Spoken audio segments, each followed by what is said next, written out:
This is the Effing One Podcast, Australia's only Formula One podcast with Adam and Luke.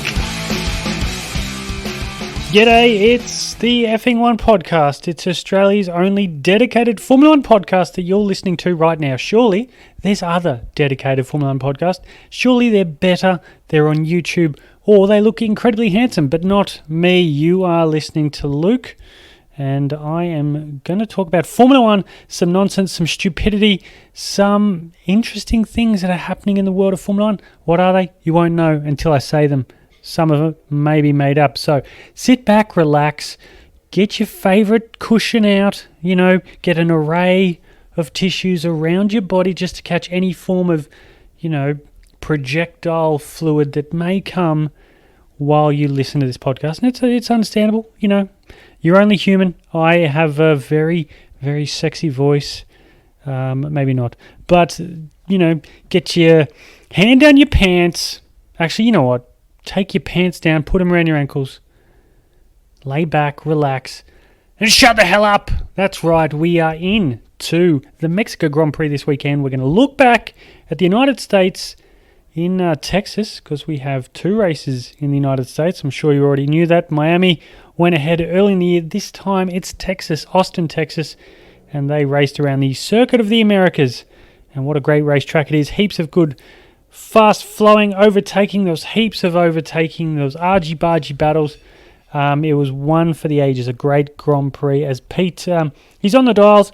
He's actually eating dinner as we speak. The cutlery, you can hear, he's just polishing up some of Pete's meat. No, he's not one of those weirdos from Europe who decides to 3D print fake meat. This is Pete producing his meat, eating it, salivating it, enjoying it. So if you want a good meat deal, get down to Pete's Meat. No one beats Pete's Meat. And he's enjoying his hearty blade steak he's just cooked up there. So we appreciate Pete on the dials doing absolutely fuck all. He's probably going to have a nap soon while I'm into this podcast. And speaking of naps, when you ever have a post-FAP nap, this is what's happening to the hand jobs for the homeless. The homeless are getting down there. They are embracing and enjoying the hard work that you, the listeners at home, are going down and getting on board this charity that is the Effing One Podcast. It's a unicorn charity. No one does it quite like we do. We are a charity that gives back to the homeless. We're not talking about giving them shelter. We're not talking about giving them food, water. We're not washing them. No. We're going to thrust our hand down betwixt their thighs and give them an old-fashioned rodgering, because that's what it need. That's what they need. They can find food. They can eat their dog or crack a pigeon. They can all do those things. But they don't get someone to just give them a bit of hand relief. So hand jobs for the homeless, wristies for the refugees, and jerking off the junkies. So by all means, I'm very, very proud of this charity. I'm very proud of the listeners that are going down there and getting the work done. And there's a lot of homeless walking around on their toes. They're bouncing. They're like, you know what? I am happy. There's also a vomit-free guarantee that comes with this podcast. If there's anything that I say, do, or there's a smell that comes from this podcast, by all means, if it makes you lose bodily fluids, and I'm talking about vomit, I'm not talking about the ejaculate you may, enjoy, my sexy, sexy voice, I will come over and clean it up for you. It's a vomit-free guarantee. If you manage to vomit, don't clean it up, leave it there, let me know, send a photo, I'll come around, clean it up for you. That is the vomit-free guarantee from this podcast. Haven't had to use it yet. We've got the frequent flyer points ready to take off to jettison to Greenland to clean up some narwhal's vomit who's been listening to the podcast. Now, the race, it's a pretty good race. The Austin, Texas, it was a good one. Talking points from some of the race, well, the old boys are at it again. Fernando Alonso, Sebastian Vettel, these guys are bringing the sexy back. It's so great to watch. And the TV director actually cut to a race that was going on instead of showing 101 replays of Max Verstappen battling with an old, tired and I'm not talking about tired as in T-I-R-E-D, even though somehow Americans would probably spell it that way. It's T-Y-R-E-D. He had some old tyres on, and the old tired Lewis Hamilton got overtaken with a few laps to go with Max Verstappen freshly shod tyres after the safety car period. Great move, easy move. It was going to happen in a matter. I think Lewis tried to fight, but you knew that he just wasn't going to hold it, especially around those right-handers after he made the move. And Max went ahead to win the Grand Prix with relative ease after that, after a terrible pit stop by the Red Bull team. And who else got a shit pit stop? Sebastian Vettel got a shit pit stop. You're all a bit shit. How can Red Bull have the fastest pit stop, which, that's later on, I'll talk about that, but they did a 2.13 second. No mention of the shittest pit stop, which was just over 11 seconds. So congratulations for being a bit shit. Everyone kind of stood around going, why hasn't the light gone out? Why haven't they dropped the car? But who really cares? He got the job done anyway. Chris Cross Carlos, I'm calling him now. Mini font signs, as previously known. It's funny, how many times do they go to the first turn at the Austin Grand Prix, the United States Grand Prix? They go up the hill to turn left, and there's a varying degree of lines that you can take up there, especially when you're battling someone.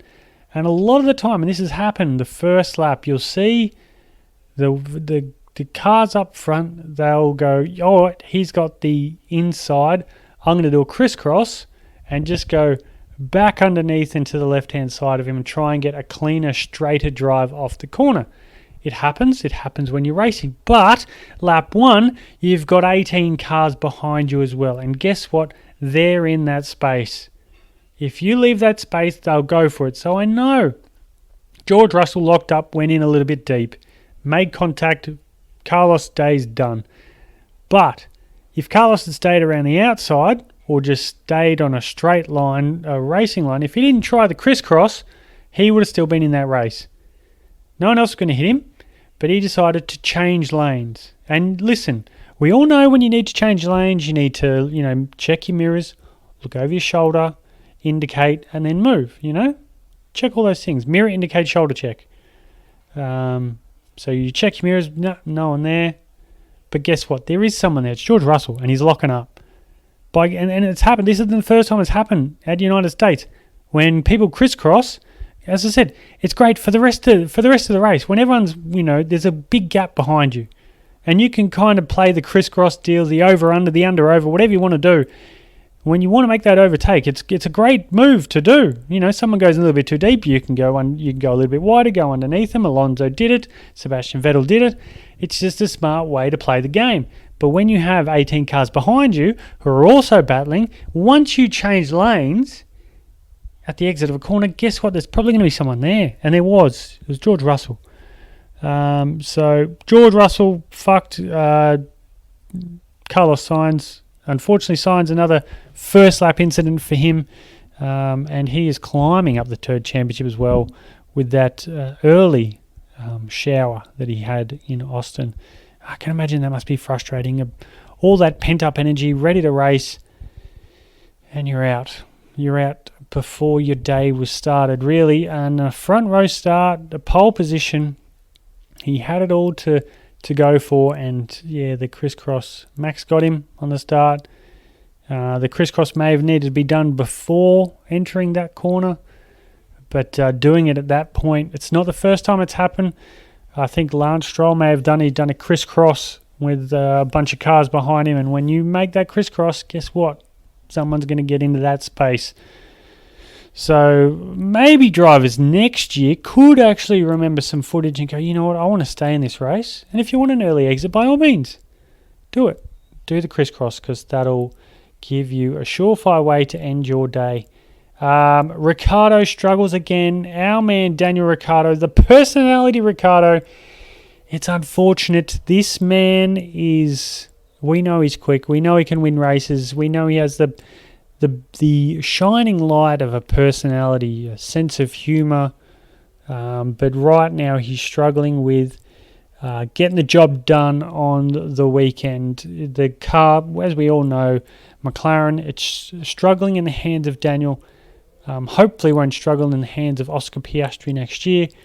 But Lando Norris seemed to work his way around it. But again, another bad day for Daniel, just passing Nicholas Latifi towards the end of the Grand Prix. He probably would have won a bunch of awards if he didn't pass Nicholas Latifi. But he got there in the end, and thank fuck for that. I don't know what's going on at McLaren. I don't know what they've put in his car, if they've put in the wrong petrol, if they've accidentally chucked in diesel. As I said, Jenson Button, this was probably a month ago. Jenson Button was saying that he was having issues with braking and turning. Apparently he can brake, but he can't what they call trail brake. So as you turn into a corner while still on the brakes, the McLaren will automatically lock up. So it's something that Daniel's been able to do at Renault. It's something he definitely did at Red Bull. And a lot of racing series do have that ability to trail brake, but it seems that once he starts to turn that steering wheel, it's locking up. And Lando did have issues in Austria, saying the braking was very on edge and he felt uneasy about it. So Daniel can't seem to get his head around it. I would hope. Now, I know Daniel is probably going to get a reserve drive. I've heard Red Bull. I've heard Mercedes. Whichever one of that two, it seems that Lewis wants to extend his contract. That may put a bit of spanner in the works for Daniel. I can't see Red Bull announcing Daniel being the reserve driver for Red Bull this weekend, giving it Sergio Perez's home Grand Prix. Maybe they might wait till Sao Paulo or Abu Dhabi before they announce it, if he is going to Red Bull, because I can't see them announcing it in the Mexican Grand Prix, because he may possibly usurp the Mexican driver, who's doing a solid job, but I think there's points there that could be made. And if the Red Bull is similar to the Red Bull of old and Daniel can do his old tricks, he would be a very good number 2 driver for Max Verstappen. Or even, whoever knows, he might be able to challenge him. You just don't know. And if Lando Norris ever gets a different style of car that is difficult to drive, I think he might do very well wherever he is. Lando's a quick driver, we all know that. But what I would like to see Daniel do with the year off from full-time racing, doing a lot of simulator work, reserve driving, he'll be at every Grand Prix. I would like to see him get in a car at Le Mans, try a race here and there, different categories, different series. Now, the reason I urge him to do this, as much as I know Daniel and any of his crew are definitely not listening to this podcast. If they are, they should give me a call. You know my number. You don't, but you should. Find it at the Optus leak. I'm sure it's there. My phone number, my address, my driver's license. Thank you, Optus, for keeping my data safe, you fucking assholes. I will be getting a new driver's license. Thanks to Optus. But yeah, so if you need my phone number, just go check the Optus leak and give me a call. There's already a few people who have tried to give me a call, some interesting scammers, and they can go, oh, fuck themselves. Daniel Ricciardo, his team, I think you should do, get in an Indy car, get in a Le Mans car, get in a prototype car, get in some different series with different styles of driving. I need you to kind of shake off this bad mojo that you'll have that you've had from McLaren now, and driving different series, driving different cars will only give you a greater insight and a greater feel for a car when you come in, and you can learn and adapt a lot quicker because you've tried different cars and learned different things. I think you look at Fernando Alonso did it. He went to IndyCar, he went to the Dakar, he's done the Le Mans series. The man has driven everything, and it only just adds to the tools you have in your tool shed. And I think Daniel needs to throw some tools in his toolbox to add to what he already has and the talent that he already has. Don't worry about, go to Formula E for a race, go to Le Mans, go to IndyCar, try some different race cars, get out there and do something different. Just to keep your action sharp, just to get you racing again, get some confidence back, and also just learn some new things if you go to IndyCar for a couple of races, let's say do 3 or 4 races, then you have that possibility of learning from your teammates, because IndyCar is very team-oriented. You look at the Penske guys, you look at the Chip Ganassi's. They're all a good team. They all share things, share data. Very different to Formula One, where it's like, it's me, it's my mechanics, my team, my side of the garage. For fuck's sake, Pete, would you just shove that knife up your ass? You're making a hell of a noise. But yeah, so I think, Daniel, go overseas, go try something different, race in other cars, play out, have fun, and yeah, just have fun. You've got a gap year. Get out there, and before you get into a competitive car once again, that's hopefully towards your driving style. And Max and Hamilton, I spoke of it briefly earlier. Max, fresh tyres after a pretty shitty pit stop by his team, managed to get the overtake done on Lewis. I was thinking maybe Lewis might win a race, but thankfully Max was there to just fuck it all up. And so Hamilton versus Max wasn't quite last year's duels or battles. It was over very, very quickly in a clinical fashion. Now, how to make Formula 1 great again. That's what we do in this podcast. Ideas to make Formula 1 great again. Effing One podcast, making Formula 1 great again. Sounds so good, rolls off the tongue. The one thing I believe that could make Formula 1 great again is having a bona fide authority that isn't a little bitch. Now, I'm talking about the FIA. I'm talking about Bin Sulayem. Now, Rubbish Binny, you need to fix the shit show that is underneath you. I'm all for you posturing and looking at celebrities and shaking their hands and getting photos with them, but you've got some serious issues. You're concerned about people who have piercings in their nose, in their nipple, if they wear a wedding ring, which, what was his name? Romain Grosjean did a great video on his YouTube channel. It's the only video I've probably ever watched of him. He was talking about the safety gear and safety equipment, and he was talking about his wedding ring. And he said under that wedding ring is probably the least burnt part of his hand that he's got there. So maybe you should let the drivers have their jewelry on. Will it melt into them? I think if jewelry is going to melt into them, or someone can't take it out before you do a CT scan, I'm pretty sure someone can remove it. Someone will have some pliers to cut that shit off. So just relax. But I think, get away from the personal jewelry, get away from people who don't turn up to your parties, Ben Sulayem. And that's right, Lewis Hamilton did turn up to the end-of-year party last year because he's a little bit disconsolate, of course, by what happened in Abu Dhabi. So I wouldn't have went to the party either. Sometimes you just go to a party and you're like, you know what, I don't want to go there because there's some dickheads I don't like. So you just don't. But the FIA is at quite a low point. I know there's always been a lot of disgrace in regards to, things that have happened over the years. Lewis Hamilton won a championship after McLaren had their Spygate, and Schumacher won his first championship by crashing in the side of Damon Hill. He tried again in 97, which he ended up getting excluded from the result. I wonder if Jacques Villeneuve had lost that Grand Prix, would they have excluded him just from that race or from the entire championship? Who knows?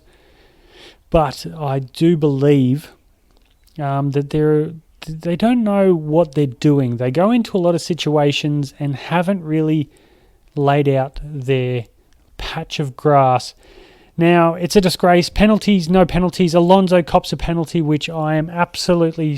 When I read it when I woke up, I did go back to bed for about an hour. I woke up, and then on my tea break at work, I saw what had happened. 6 hours after the race, I think it was, there was a statement saying that Alonso has been...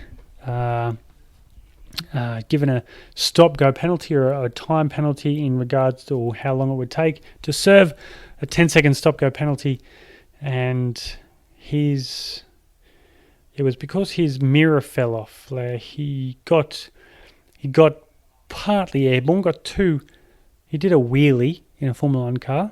Yes, wheelie, he did. He went up on two wheels, crashed back down. He had an incident with Stroll which caused him to go airborne, the front to go airborne.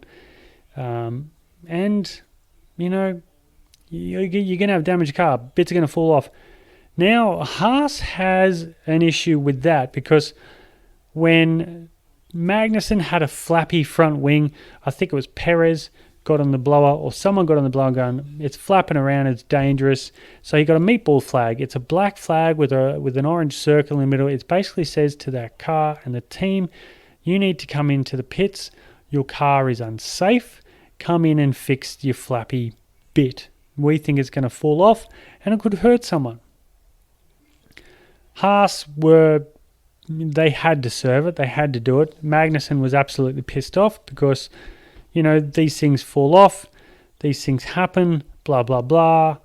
I don't think they know or remember the situation with Justin Wilson, and on the oval, a part came off a car which ended up striking him and taking his life, unfortunately. Justin Wilson, one hell of a driver, one hell of a nice guy.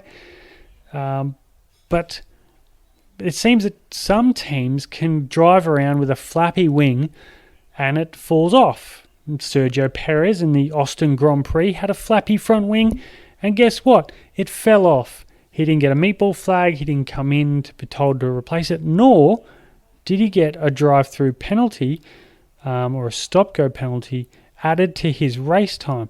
Haas did complain that Perez had a flappy front wing, and they appealed the decision. The decision was told that it wasn't good enough.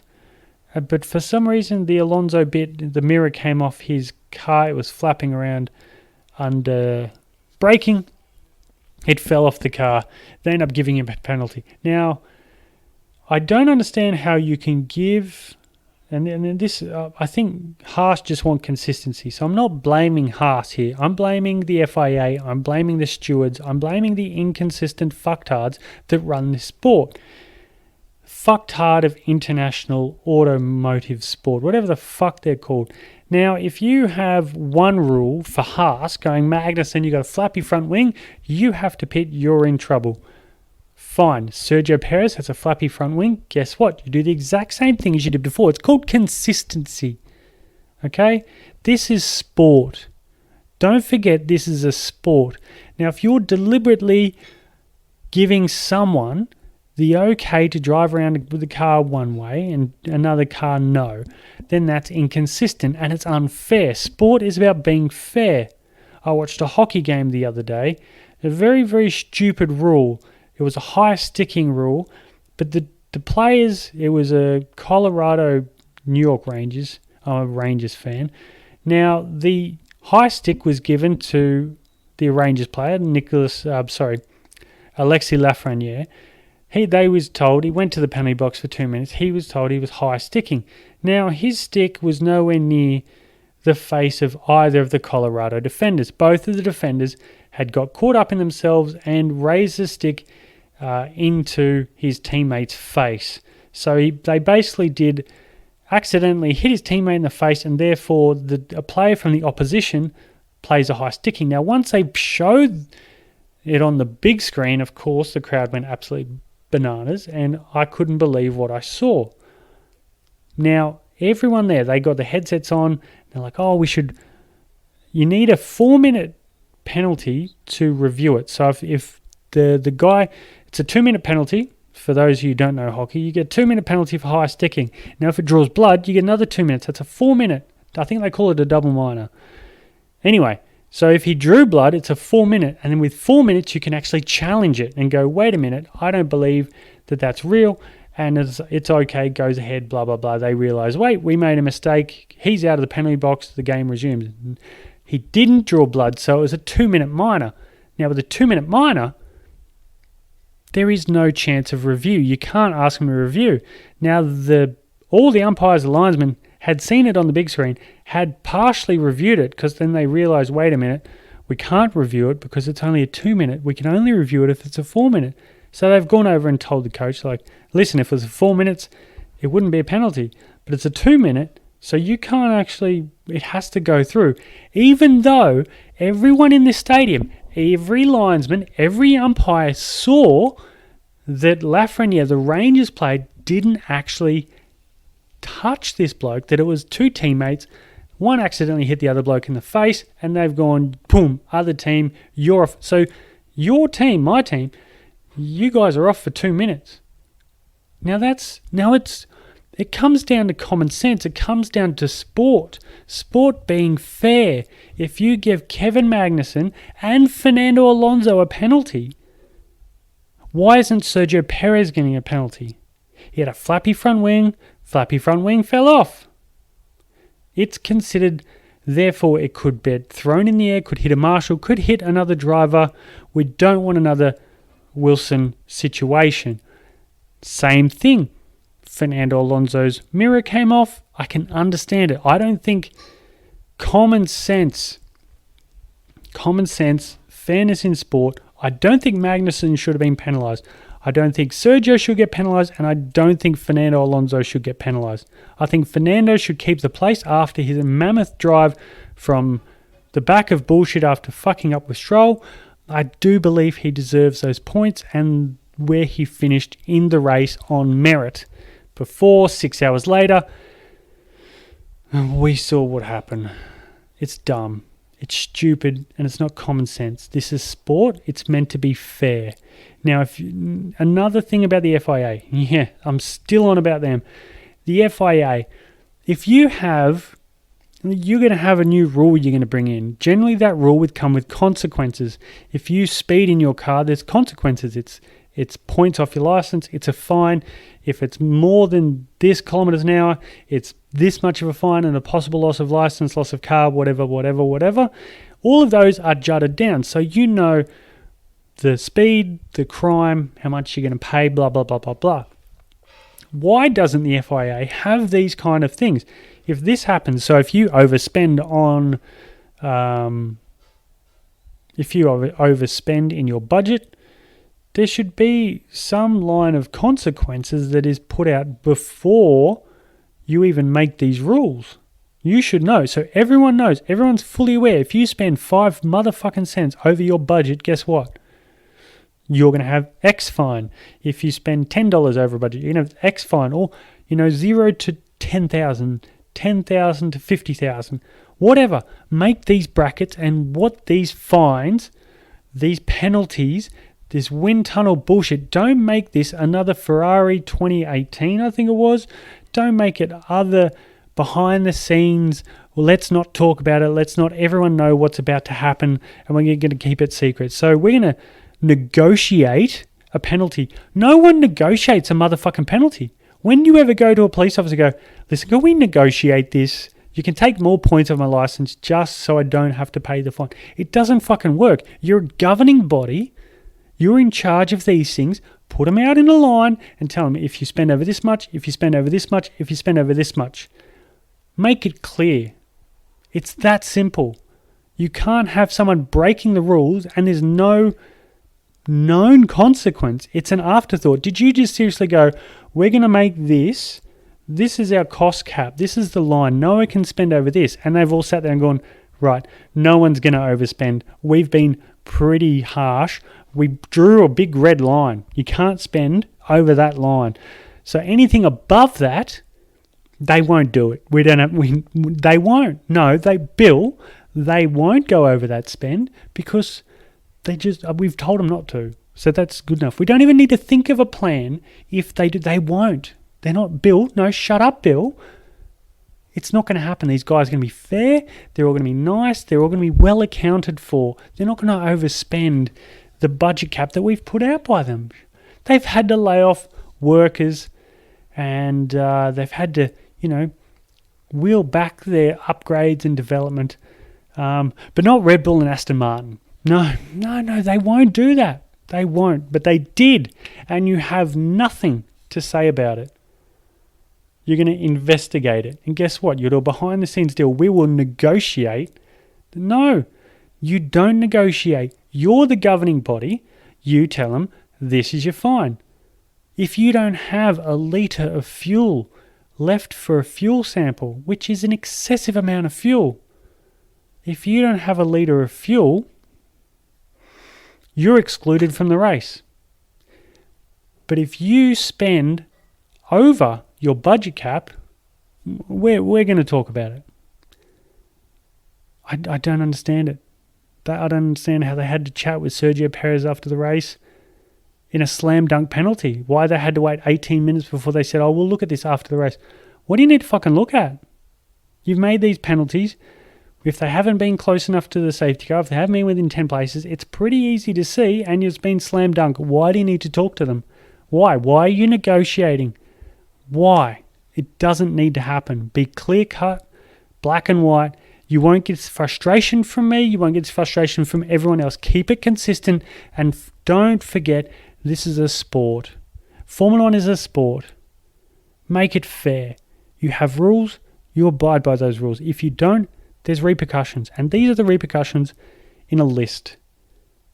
Be serious. Don't be a fucking joke rollover team that you're planning to do and not punish what needs to be punished. All right? That's all I'm saying in the FIA. Right, well, probably not. I'll say a little bit later. I'm giving the race rating an 8.5 out of 10. Verstappen ahead of Hamilton and Leclerc. Awards, the Green Award for saving the environment, thinking of the environment, and reducing their carbon footprint. No one reduced their carbon footprint quite like Crisscross Signs. Crisscross Carlos, he was out lap 1, bang, damage, and ended his race, saved some fuel, saved some tyres, and saved the planet. Congratulations, Carlos. You get the Green Award. The Likkerton Senate Award for the best overtaking manoeuvre. Sure, Max won a Grand Prix with a nice move, but with his overtake, and I'm not talking about the man on two wheels who overtook. How many times can you say a Formula One car has overtaken another car on two wheels? It's not that one. I'm giving it to the pass of Magnussen by Sebastian Vettel. Made me come. That's right. There was quite a mess after the Sebastian Vettel pass late in the race. Made it stick on the final lap. It was beautiful to watch. I love a late pass when it means so much. The Pastor Maldonado Award for dangerous driving. We're giving that to the one dangerous Brit. That's right. It's George Russell. Boy, George, you get the Pastor Maldonado Award. You're the most dangerous driver out there at the moment, and you probably won't take the blame for it either. You'll pass that off to someone else. And the next award, the Effing One Podcast Award for making Formula One great again. Now it's the old boys. The Sebastian Vettels, the Fernando Alonsos, for making it good, for racing their backsides off, for being an exceptional talent and great ambassadors of the sport. They are making Formula One great again. It's so sad we won't get these drives from Sebastian Vettel. And, even told his pit crew, don't shoot yourself over the pit stop, which, in Texas, it's a very, very good possibility that they may do that to themselves. But it's a good reminder, hey, don't shoot yourselves over that. Shit happens. And it does. Speaking of shit, this is the second last award. I'm going to this one because it was a great segue.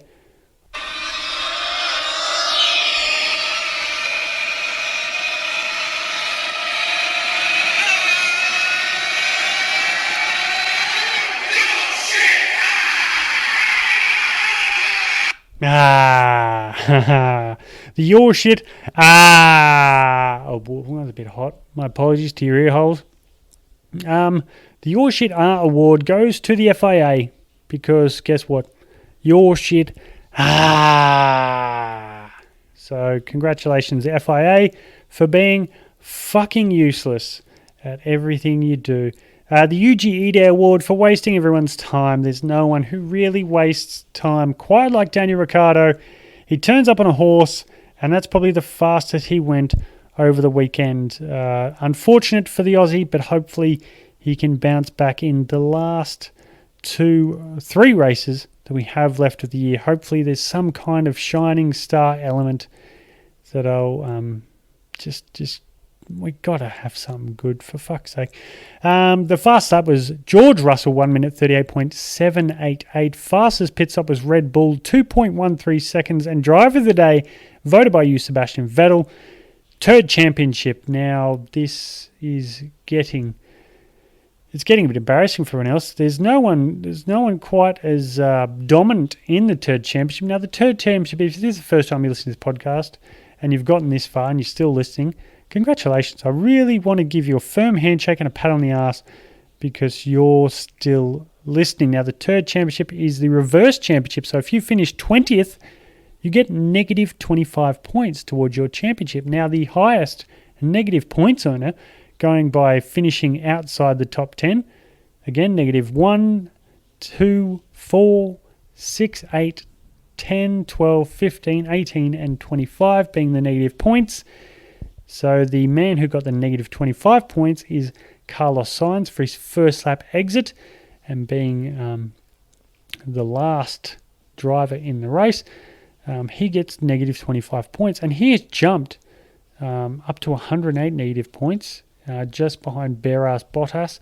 TIE Fighter on negative 129.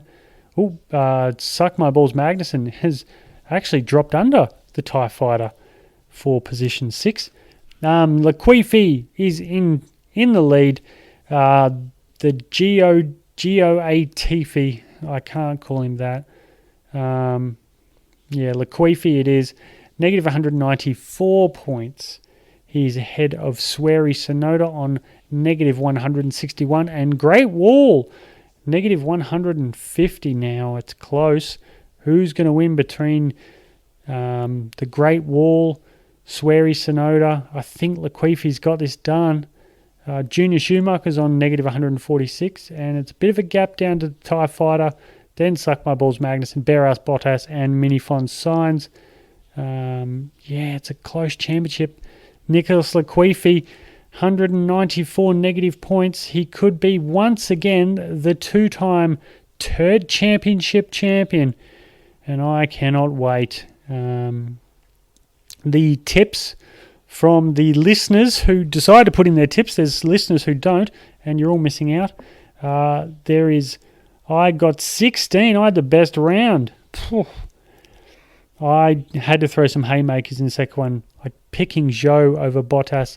Bottas put it in the gravel. I was very happy about that. And I think it was Swery Tsunoda came out goods in the race, which thank you, Tsunoda.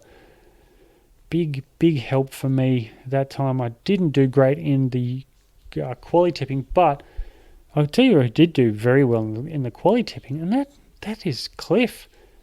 Cliff, mate, you have nailed it. You got 9 out of 10 for qualifying, and I think the only one you didn't pick Minifons.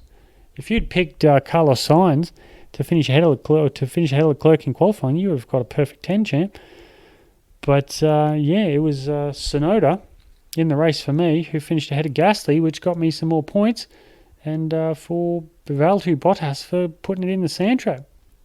Very nice. So I got 16, Cliff 15, Pete 13, Jim 13, Pat 14. Pat is second behind his brother. Only 1 point now. He's got a point back, 258 to 257. I'm on 255. Cliff's on 252. It's anyone's to play for. Oh, we're all so close together. I'm enjoying it. I think one of the Foley boys didn't put in a quali tip for Williams, but I'm going to go out on a limb, and I assumed you would put Alexander Albon. So I'm being generous. I'm being kind. I would assume, unless message me if I've got it wrong. But I'm pretty sure you would have gone with Nicholas Latifi. I mean, I'm pretty sure you wouldn't have chosen Nicholas Latifi. Correct me if I'm wrong, as I say. Now, that is the United States Grand Prix done, dusted. Let's move on. The next race is the Mexico Grand Prix, the Autodromo Hermanos Rodriguez Circuita. I don't know if that's actually the word, Circuita, but I just made it up. It's 2022 Mexico Grand Prix, 4.304 kilometers, 71 laps. It's quite a short distance track for 71 laps. First Grand Prix 1963. Race distance 305.354 kilometers. The lap record is held by Valtteri Bottas with a 1 minute 17.774. A lot of sevens in there. That's his number. And the tyres for this weekend's Grand Prix. This is what everyone listens to for this podcast. We are going for the C2, C3 and C4 for this weekend. The front PSI, the minimum starting pressures for those of you playing at home, 23.5 PSI on the front, 20.5 PSI on the rear if they go over. If they go under, the minimum starting pressure, they'll get a slap on the wrist, or the FIA won't give them a fucking penalty and they'll make up their own rules as they go with no regard for actual rules and implementing them. The front camber, you can't go more than negative 3.25 degrees of front camber, and the rear camber is negative 1.75. Why do they have these tyres cambered, you may ask? Good question. I could probably answer that. Now, camber, so the wheels are pointing at the bottom, they're pointing out. Now, it's only slightly, and the reason they're pointing out is because as they go through corners, the body weight leans onto the outside of the tyre. So if you have the cars, driving down a straight line with probably, 80% of the tyre making contact with the road, but as they go through a corner, they'll actually lean onto one side, getting maximum contact from the Pirellis, and therefore going through the corner quickly. If you have the tyres standing straight up, they'll probably won't get as much grip going through the corner. So they have them leaned out a little bit at the bottom, pointing inwards a fraction, as I said, 3.25 degrees is the camber limit. Again, they'll discuss that after free practice 1 or 2, and if they need to change it, then everyone will change as well. But by leaning the tyres out as they go through a corner, a lot of times, especially with junior formula, they will actually turn away from the corner before they turn in. Now, the idea is putting the weight on the outside of the tyre, getting maximum contact before they turn in. So that is how you maximize your camber, maximize your tyre usage, instead of rolling your tyres the wrong way. You will have it done nicely. So that's the idea for camber, using it that way to get maximum grip of contact patch, maximum amount of rubber touching the ground to make it go through there quick. I hope that helped. Thanks for the questions. No one. Free practice 1 and free practice 2. Let's look at the weather. Minimum temperature overnight will be 11 degrees Celsius. 26 degrees Celsius. The maximum chance of rain, 20%. There is chance of rain for both, for all 3 days actually. 40% chance of rain on free practice 3 and quali. Partly cloudy in the morning with a chance of rain for qualifying 13 to 24. And Sunday, race weather. Sunny spells are expected throughout the day, but there is a small chance of rain during the race. Excellent. That's what we want to hear. The minimum temperature is 11.25 is the max. Chance of rain, and again, 40% the race times. This is the time you're going to be watching the Grand Prix in whichever part of the world you are. Auckland, 9 a.m. Melbourne, 7 a.m. Nerang, Gold Coast. Oh, beautiful place to be. It's like the Monaco of the Gold Coast. If only one would hold a race there. It would be such a great idea. 6 a.m. for Narangitangs. Adelaide, 6:30 a.m. Behind on the international dayline, but ahead thanks to daylight savings of their eastern counterparts in Queensland, because apparently Queensland cows can't understand daylight savings and they don't want to be milked an hour earlier. They're very, very fussy, and all of the cows here actually vote, and they put one of their own in Premier Anastasia Palaszczuk, who is one of the biggest cows in Queensland. Perth, 4 a.m. Kathmandu, 1:45 a.m. That's probably a good hour and a half into summiting Mount Everest at that point. So unless you can get TV reception, a third of the way up after, what would it be? It would be Camp 4, after Camp 4. I think it'd be busy. Probably a bit breathless from climbing all that way so far. Going into the death zone, probably don't sit down and watch the race in the death zone. Just a heads up if you're planning on climbing Mount Everest and watching. I wouldn't even listen to this podcast climbing that.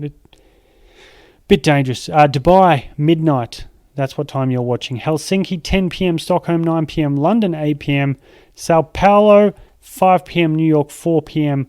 Los Angeles, 1 p.m. I wrote here Los Angeles, which missed an E there, but Los Angeles, 1 p.m. Honolulu, Hawaii, 10 a.m. Sunday morning. Now, the previous winner of the Mexico Grand Prix was Verstappen ahead of Hamilton. Perez. The pole sitter was the Finnish man, Valtteri Bottas. He was a 1 minute 15.875 was the pole lap for last year.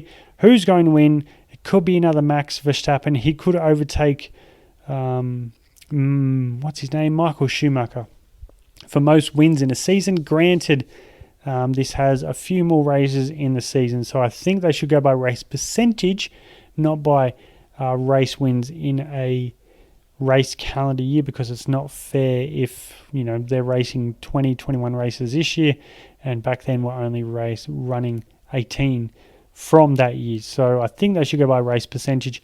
He'll probably still get it done even by percentage. He's got 3 races to go. The Red Bull's pretty dominant. He might hand off to Sergio Perez this weekend just to give him a home win to make the crowds go absolutely bananas. And speaking of bananas, I'm going to have some plantains instead of bananas. I will be intrigued, interested, and I'll be engrossed in the Mexican culture. I'm having tacos tomorrow night, and I'll be having some spicy. I might even try some tequila. Who knows how this weekend's going to go, but an early morning start for me. And enjoy the Mexico Grand Prix. Enjoy your quesadillas, your tacos, even if they are not exactly 100% made in Mexico, but enjoy the Old El Paso taco kit and the special seasoning that's inside. Have a good weekend. Enjoy the Mexican Grand Prix from the Autodromo Hermanos Rodriguez Circuito. And I will talk to you after that before the Brazilian Grand Prix. Bye for now. Cheers, cunts.